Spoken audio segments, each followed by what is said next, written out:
Since November 2012, the Sharpston Civic Association in southwestern Houston has declined the services of the Houston Police Department, relying instead on a private security firm called Seal Security to protect residents and their property.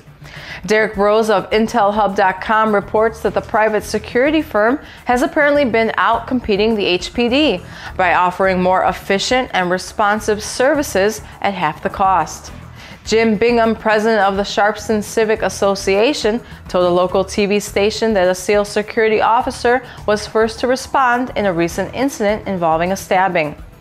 He points out that the contract with SEAL Security has saved the association about $200,000 and apparently has led to a reduction in property crimes such as vandalism and theft.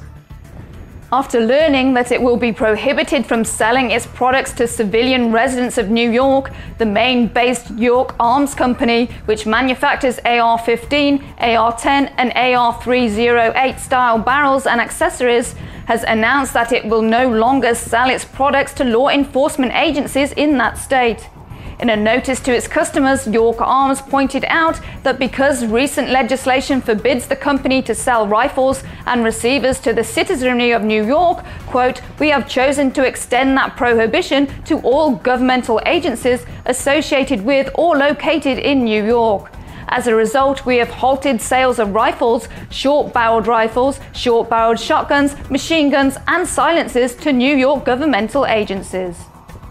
A majority of Colorado's elected sheriffs are expected to join a lawsuit against that state's recently enacted gun control law. Shooters Magazine reports that 37 of the state's 62 sheriffs have indicated that they will enlist as plaintiffs in the suit, which will seek to overturn a prohibition on ammo magazines holding more than 15 rounds and a requirement that a government background check be conducted on all private gun sales.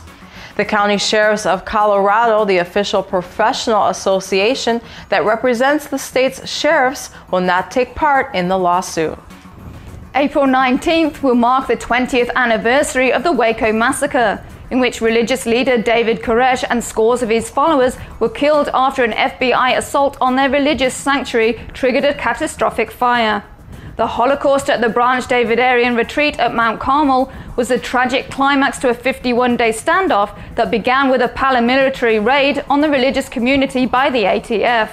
Critics of the initial raid point out that the affidavit that led to it was flawed, that the use of force arising out of firearms licensing irregularities was unnecessary, because Koresh had indicated his willingness to cooperate with the ATF's investigation.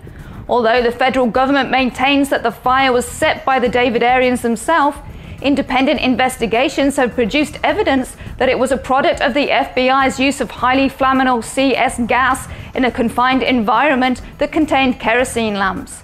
These questions and many others will be examined at a 20th anniversary and memorial symposium to be held on the campus of Baylor University on April 19th.